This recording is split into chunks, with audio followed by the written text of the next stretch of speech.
복잡하게 돌아가는 정치판 그 판을 한눈에 읽어드리는 시간이죠. 윤태곤의 판 의제와 전략그룹 더모아의 윤태곤 실장 어서 오십시오. 네, 안녕하세요. 밤사이에 들어온 소식부터 좀 챙겨볼까요? 민주당의 정진삭 정무조정실장이 14시간 조사를 받고 어젯밤 11시에 검찰을 나왔습니다. 네. 김용부 원장하고 다른 점이 있었어요. 우리가 뭐 내용은 지금 알 수가 없습니다만 정진상 실장 측이 밝힌 내용을 들어보니까 조목조목 다 반박을 했다.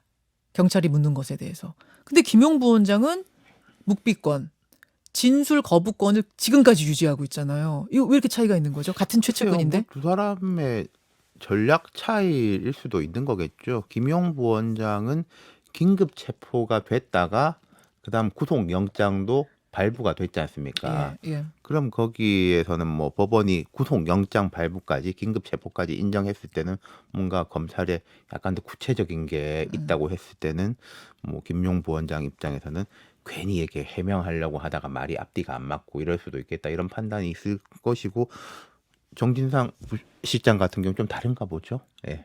이거는 그냥 개인 차다. 그렇죠.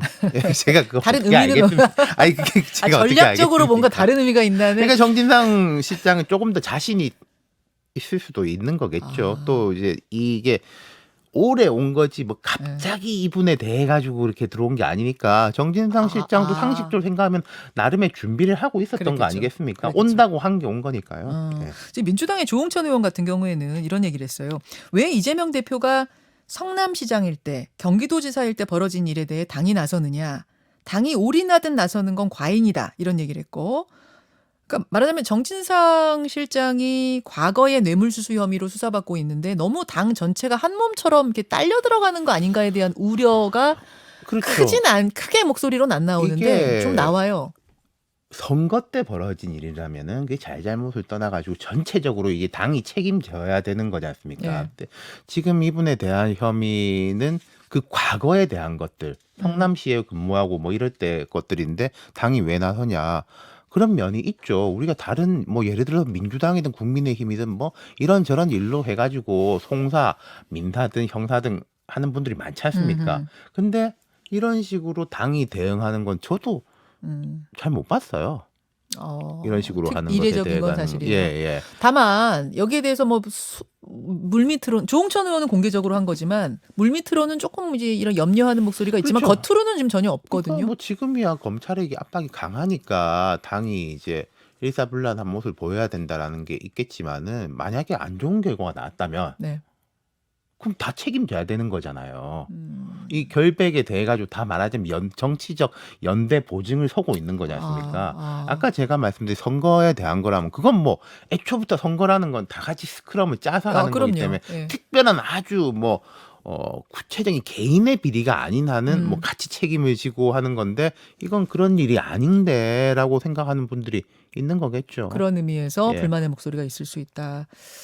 자, 이제 민주당 분위기를 먼저 좀 봤고요. 이번 주 세 개의 이목이 집중된 곳은 푸놈펜과 발리였습니다. 네. 근데 외적인 이슈들이 그러니까요. 출발 전부터 불거졌어요. MBC 기자를 전용기에 태우지 않은 거. 윤태곤 실장하고 지난주 판한 다음에 터진 일이라 네. 요 논평부터 좀 듣고 싶어요. 이거 정말 한바탕 논란이 너무 크게 벌어졌는데. 저는 두 가지 문제가 있을 건데 이제 우리가 뭐 언론의 자유라는 본질적인 부분에 대해서 많은 분들이 이야기했으니까 뭐 저도 공감한다 예. 정도로 가름을 하고 두 번째는 자 대통령이 이번 되게 중요한 일정이에요.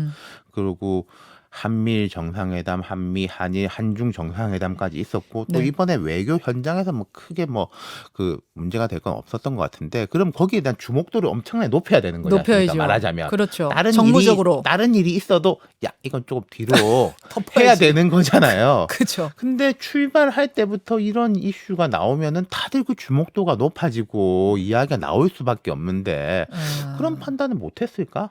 그러니까 가기 전부터 다 MBC 기자 배제됐어? 그 MBC 기자 어떻게 비행기 타고 간대? 가서 그럼 그러니까요. 취재 어떻게 한대? 취재 뭐 했어? 막 이렇게 돼버리는 게 네. 과연 정무적으로 바람직한 그리고 거냐? 제가 이제 저도 청와대 출입 기자, 예. 풀 기자다 해봤지만은 이게 뭐 모르겠어요. 부정적으로 보는 분들은 뭐 가재는 개편이라서 뭐 언론은 언론 편드냐 그럴 수 있겠지만 이런 부분에 대해서는 언론들은 다 같은 편일 수밖에 없는 거예요.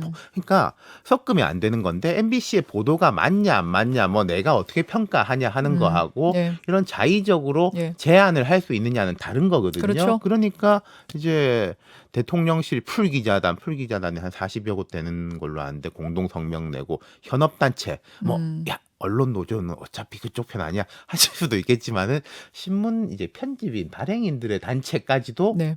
이 부분에 대해 가지고 철회해야 된다. 예. 뭐 이른바 조선중앙동아라고 하는 보수 언론들도 다 사설로 이 부분에 대해서는 철회하는 게 맞다. 제가 궁금한 건 그래서 이제 언론 자유 부분에 있어서는 뭐 이견이 없어요. 이거는 그렇게 하면 안 됐다. 이제 이견이 없고 정무적인 판단에 있어서는 말씀하신 좀 윤태곤 실장 말씀처럼 국민의힘 안에서도 그런 얘기하시는 분들이 꽤 있었거든요. 왜 외교 성과를 돋보이게 해야 될 때에 이런 다른 이슈로 외교를 덮어버리는가 그런 좀 안타까워하는 국민의힘 의원들도 있었는데 그럼에도 불구하고 그럼 이 판단을 누가 한 것이냐, 왜 한 것이냐? 이 판단 뭐 건의를 누가 했는지는 모르겠습니다만은 최종적으로 승인을 한 건 대통령이겠죠. 대통령 승인 없이 이런 판단 조치가 있을 수 있겠습니까? 건의는 누가 했는지 뭐 그거 모르지만 모르죠. 알 수 없죠. 건의는 누가 예. 했는지 모르지만 어쨌든 최종 판단 대통령이 싫다고 그랬으면 안 했을 거 아니냐. 그럼요. 네. 자, 그렇게 해서 이제 그런 뭐 해프닝들을 가지고 캄보디아에 도착을 했는데 거기서부터는 이제 김건희 여사, 이거 또 말이 단어가 좀 비슷해. 김건희 여사, 네. 김건희 여사 행보를 둘러싼 논란이 시작이 됐어요. 처음에는 이제 배우자 프로그램에 참여하지 않는 게 결례 아니냐, 여기서부터 시작을 해가지고 사진을 뭐 오드리 헵번 따라 찍었다.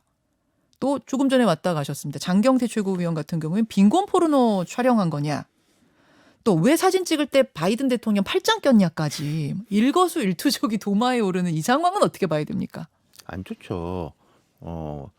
사실 우리가 배우자 일정 같은 거에 대해서 어떨 때 보면 주목도가 너무 낮아서 문제예요. 아까 제가 두 정권에 걸쳐서 청와대에 출입하면은 청와대에서 이제 대통령만 쓰지 말고 우리 이번에 여사님이 행사하는 거 되게 좋았는데 좀 써줘 하면은 사람들이 잘 안 봐요라고 해서 이제 뉴스 밸류가 일단 떨어져요. 밀리는 게 있거든요. 여사가 움직이는 네, 뭐 건 좋은 거건 나쁜 거건 간에 대통령이 나서야 돼요. 그렇죠. 근데 이 뉴스 관심도가 되게 높다라는 게 첫 번째가 있을 것이고 예. 한 두 번째는 과거에 이렇게까지 일일이 현미경을 대가지고 했었느냐라는 게 있겠는데 뭐 그러니까 캄보디아 공식 행사 참여 안 한 거 뭐 하나 그다음 뭐 팔짱 낀 거 두 개가 있을 건데 공식 행사 참여 안 한 거에 대해서 뭐 비판적으로 볼 수도 있겠는데 그러면 예를 들어서 그 병원 간 게요. 캄보디아 정부가 반대했는데 몰래 갔겠습니까? 그런 건 있을 수가 없죠. 근데 아까 장경태 최고위원께서는 배우자 프로그램에 참여해 달라고 한 것까지는 확인을 했대. 그랬겠죠. 했다. 공식도 다 했겠죠. 근데 그거 일괄 초청을 했겠죠. 말하자면은 이런 우리가 행사 같은 게 있으면 자 이번 프로그램은 이것입니다라고 있는 건데 근데 나는 이 프로그램 안 가고 뭐 이거 가겠다라고 했을 때 협조를 받았겠죠. 그렇지만 아마도. 병원에 저 간다는데 가지 말라는 안 했을 거다. 그렇죠. 그러니까 그런 부분에 대해서 뭐 세세하게는 모르겠습니다만은 이게 정부의 의지에 반해서 그러니까 뭐 속으로 뭐 기분이 썩 좋지 않을 수도 있겠다 이런 건 있는데 그걸 또 뭐 우리가 알아가지고 캄보디아에서 아무 말도 안 하는데 저 정말 기분 나쁘단 말이야라고 빙의해서 이야기하는 것도 좀 과한 게 아닌가 싶어요. 그리고 이제 뭐 이런 가십적인 거 팔짱 낀 거 그래서 뭐 이 여권에서는 과거에 뭐 김병숙 여사라든지 다른 이제 여성 정치인들이나 인물들이 팔짱 끼 사진 막 해가지고 이제 이거 봐라라고 들이밀기도 하던데 참 모르겠어요. 그리고 이 아까 제 장경태 의원님 말씀하신 거 쭉 들었는데 이제 빈곤 포르노, 뭐 포버티 포르노 이런 건 뭐 학술적인 용어도 학술적인 용어는 맞는데. 이런 느낌도 있는 거죠. 우리가 흔히 이런 걸 비판할 때 관용적으로 많이 쓰는 표현들이 있어요. 보여주기 쇼 하지 마라. 뭐 이런 식으로 하지 않습니까? 그렇죠. 저는 그 정도가 나왔으면은 이렇게까지 논쟁이 안 됐을 건데 굳이 약간 사람들이 혼동될 수도 있는 학술적인 개념에 명확치 않은 분들이 혼동될 수 있는 표현을 쓴 것은 뭐 그 이유가 뭔지는 저도 잘 모르겠습니다만은 뭐 논쟁이 이렇게 벌어지게 되는 거죠. 근데 항상 뒤에 좀 이야기하겠습니다만 저는 이번에 좀 과하다고 생각해요. 민주당의 이런 공세가 아, 과하면 역풍입니다. 김건희 여사에 대해 가지고 네. 내가 썩 이렇게 좋게 생각하지 않거나 좋게 생각한 거 별개로 예. 잘못한 건 잘못한 거일 수도 있는데 음. 이건 너무 과한 거 아니야? 라면은 거꾸로 역풍이 부는 거죠, 고선이 항상. 있는 거예요. 예. 아, 고선을 넘으면 그러니까 역풍입니다. 정치에서 이런 부분은 조금 보수적일 필요가 있어요. 진보 보수라는 이 개념이 아니라 조금 더 안전지대에서 애매한 지점보다는 뭐 바깥에 있는 뭐 독립적 언론인이라든지 뭐 학자라든지 이런 분들은 항상 그 경계선에 서 있는 분들인데 정치는 조금 더 보수적이어야죠. 아, 조금 더 신중하게 네. 예, 용어 사용이나 이런 걸 했어야 된다. 근데 공격이 좀 지금 말씀하신 대로 약간 거칠었지 않느냐라는 측면도 있겠지만 또 이 대통령실 측에서 이러한 비판이 나올 수도 있을 거다라는 걸 미리 좀 예견하고 조금 더 매끄럽게 대응했으면 어땠느냐 이런 의견도 있어요. 말하자면 비공개로 하고 나서 나중에 사진을 취사 선택해서 뿌린다든지 이러지 말고 비공개로 할 거면 끝까지 비공개로 하고 아니 공개할 거면 같이 기자들도 자유롭게 좀 찍게 한다든지 이렇게 했었으면 비공개라는 어땠나? 거, 대통령 해외 일정에서 네. 비공개라는 거는 완전 비공개라는 건 전 있을 수가 없다고 생각하고요. 개인 면담 정도가 아니면은 그럼 뭐 더 말이 나왔을 것이고 그러니까 그 부분은 있겠죠. 뭐 아예 행사를 해서 풀 기자를 따라가게 하느냐가 있는 것이고 사후 공개를 하느냐 두 개가 있는 거죠. 대통령 그러니까 영부인 네네. 행보에 있어서 근데 뭐 사진 찍었다 하면 계속 누구 따라한다 이런 얘기가 계속 나왔잖아요. 이거는 제가 드리고 그러니까 싶은 그게 말씀은 저는 예. 이게 공적인 장에서 그런 이야기가 나올 만한 가치 제가 오늘도 이런 네. 이야기를 하고 있어야 되나 좀 자괴감이 싶어요. 드세요? 예. 뭐 오드리 헵번 뭐 어쩌고 누구 이야기하고 우리나라에도 항상 예. 보면 옛날에는 뭐 유경수 코스프레다 예. 이런 말들이 예. 많았었거든요. 한국의 영부인상으로 긍정적으로 보여지는 예. 사람이 그분이니까 알겠습니다. 정치권 밖에서도 논란에 기름을 부은 게 있었어요. 성직자들의 페이스북인데 천주교 신부하고 성공회 신부가 각각 페이스북에다가 대통령 전용기 추락을 염원하는 사진과 글을 올렸다가 이건 뭐 진짜 굉장히 비판을 받았죠. 왜 이분들 성직자들이 왜 그러셨을까 모르겠어요. 마음이 되게 안 좋아요. 첫 번째로. 근데 그래도 이제 저는 좀 정치에 대한 이야기를 하는 사람이니까 이런 부분이 영향을 미치는 게 이제 각 정당들이 뭐 이른바 강성 지지층에 너무 휘둘린다, 밀착도가 높아진다 이런 이야기를 하지 않습니까? 그게 당연히 동력이 되기도 합니다. 뭐 팬덤 정치 안 좋다라고 하지만 팬덤에서 분리된 정치라는 건 있을 수가 없고요. 근데 그 동력이 되는데 거꾸로 뒤집으면 그게 리스크가 되는 거기도 한 거예요. 그 정치 세력하고 가깝다라고 생각되는 사람, 예. 뭐 좀 비슷한 이야기를 하는 사람들이 잘못하면은 그게 그대로 돌아오는 거란 거죠. 뭐 국민의힘 같은 경우에 뭐 이제 전모 목사님이라든지 그 말 거치게 하는 분들 옛날에 그쵸. 세월호 이제 유가족들 앞에서 일베 폭식 투쟁이라든지 네, 그게 치킨 먹고 막. 흔히 지금도 우리가 관용적으로 표현하는 자한당식이냐 자유한국당 시절에 그대로 돌아가는 거거든요. 아까 팬덤이 정치인들에겐 든든한 자산이 되기도 하지만 또 가까우면 가까울수록 그 사람들이 이제 뭐 잘못, 무리를 일으키는 건 비판 결국 다 돌아오게 아. 돼 있는 거예요. 그럼 어느 정도로 선을 유지해야 돼요, 그럼? 그러니까 그 두 가지가 있겠죠. 팬덤에 대해서는 뭐 딱 정답은 없는 것인 건데 항상 좀 관리라고 하면은 이상한데 좀 과하다 싶으면은 네. 안 하고 그리고 저는 지지자들한테도 네. 오히려 이야기할 수 있다고 생각해요. 과한 행동을 하지 말아달라. 자제시키면 된다. 예. 이 논쟁은 되게 오래된 논쟁입니다. 옛날에 이제 뭐 양념 뭐 이런 이야기도 있었잖아요. 양념. 강성 팬덤 뭐 그렇죠. 이야기 때. 그때는 이재명 당시 후보가 문재인 후보 쪽에 대해 가지고 불만이 많았었던 거란 말이에요. 그쵸. 강성 팬덤에 대해서 우리가 이러하다라는데 이게 뭐 돌고 도는 느낌도 있고 그러네요. 그러네요.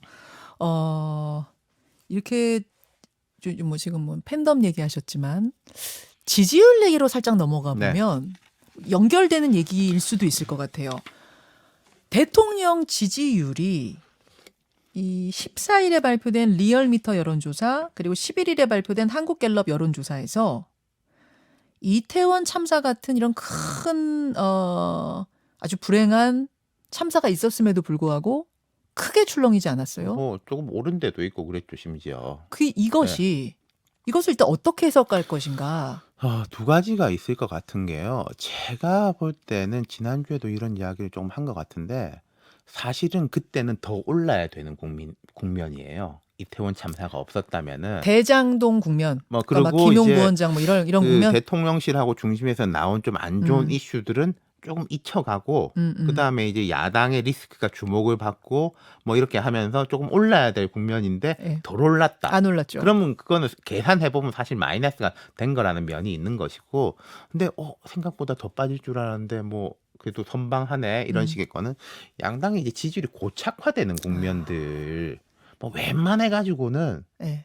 마음을 잘 안 바꾼다. 저도 지금 그 질문을 예. 저도 그냥 그런 느낌이 좀 들어서 그러니까 30%대 어간에서 더 떨어지지도 않고 더 오르지도 않아요. 그러니까 제가 참 콘크리트. 기자들하고 이제 그런 이야기를 예. 해봤는데 되게 이제 우픈 이야기인데 대통령 불만이 있으면은 이재명 대표 한번 바라보고 마음을 다 잡는다. 보수 쪽에서는. 아. 그리고 이제 뭐 진보 쪽에서는 이재명 대표한테 불만이 있으면은 대통령 한번 바라보고 마음을 다 잡는다. 비호감 경쟁이에요? 누가 덜 그렇죠. 싫은가? 그러니까 서로가 서로에 대한 이제 방파제 역할을 네. 해주고 제일 좋은 건 사실은 그 중도층이 높아지면서 자라기 경쟁이 돼야 되는데 이렇게 되면은 자기 쪽만 바라볼 수밖에 없는 그러네. 거거든요. 안 그러네. 좋죠. 안 좋죠. 네. 안 좋죠. 대통령 선거 때도 그랬잖아요, 우리. 네. 누가 너무 좋아서 찍는 것보다 누가 덜 싫은가. 그거 그러니까요. 갖고 찍는 경쟁을 이번엔 하는 것 같다. 이런 평가들 많이 했는데 지금도 그게 좀 이어지고 있는 게 아닌가 그 말씀이에요. 그렇죠. 그러다 보니까 지지율도 지금 대통령 지지율 30% 어간에서 좀 고착되는 느낌. 네. 근데 해석이 30% 어간에 머물러 있는 걸 보고 아, 콘크리트 30%가 드디어 생겼다. 단단한 지지층이 생겼다라고 또 호재라고 보는 분들도 있는 것 그러니까 같고. 이게 양면성이 있는 네. 거예요. 분명히. 뭐 어쨌든 간에 더 폭락을 안 한 거는 그 여권 입장에서는 긍정적으로 볼 수 있는 면이 이제 있는 것이고, 근데 말씀드린 대로 예. 이게 좀 하방은 닫혀 있고 상방은 열려 있어야 되거든요. 주식 하시는 분들은 무슨 뜻인지 이제 아실 건데 떨어질 땐 잘 안 떨어지다도 위로는 예. 이제 열려 있어야 되는데 되죠. 중도를 향해. 지금 그러면은 이제 국민의힘 쪽에서 볼 때 하방이 이제 조금 닫히는 것 같아라고 예. 좋아하는데 그건 뭐 긍정적인 면이 있는데 상방도 같이 닫혀버리면은 그렇죠.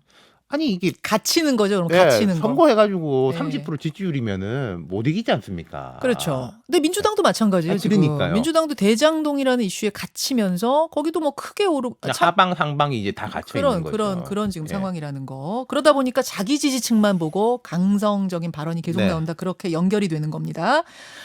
대통령 돌아오면 그럼 지지율을 보통 이제 순방 갔다 오고 이러면 지지율 많이 올랐었잖아요. 다른 대통령들은 이번엔 어떨 것 같습니까? 그러니까 이번에 뭐 한미 정상회담, 한중 정상회담까지 뭐 매끄럽게 좀 진행이 된 것 같고 물론 이런 건 있을 거예요. 자, 윤 대통령이 보수적인 한미일 이제 협력을 강조한다. 이 부분에 대해서는 싫어하는 분들도 있죠. 근데 그건 이제 진보적이냐 보수적이냐는 식의 나눔이기 때문에 예, 예. 그건 뭐 어쩔 수가 없는 것이고 기본적인 거고 예. 그 행사 자체가 매끄러웠냐라는 부분에 대해 가지고는 뭐 괜찮았던 것 같고 그리고 지금 돌아와서 제가 알기로 네덜란드, 스페인 정상하고 국내에서 곧바로 내일 모레 연달아 또 정상회담이 있어요? 있는데 오늘 새벽이죠. 우리 시간으로 오늘 새벽에 러시아에서 쏜 미사일이 우크라이나에 한 100발 쏘았는데 그중 2발은 네. 폴란드에 폴란드에 떨어졌다. 떨어졌어요. 예. 지금 나토가 긴급 회의를 막 소집했답니다. 거기다가 네덜란드하고 스페인은 나토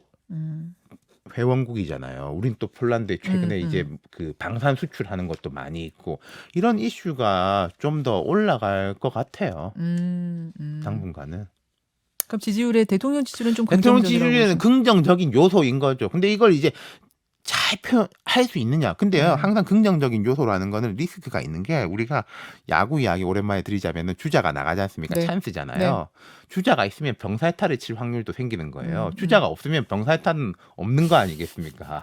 여기까지 듣겠습니다. 윤태곤의 판 수고하셨습니다. 감사합니다. 김현정의 뉴스쇼는 시청자 여러분의 참여를 기다립니다. 구독과 좋아요, 댓글 잊지 않으셨죠? 알림 설정을 해두시면 평일 아침 7시 20분 실시간 라이브도 참여하실 수 있습니다.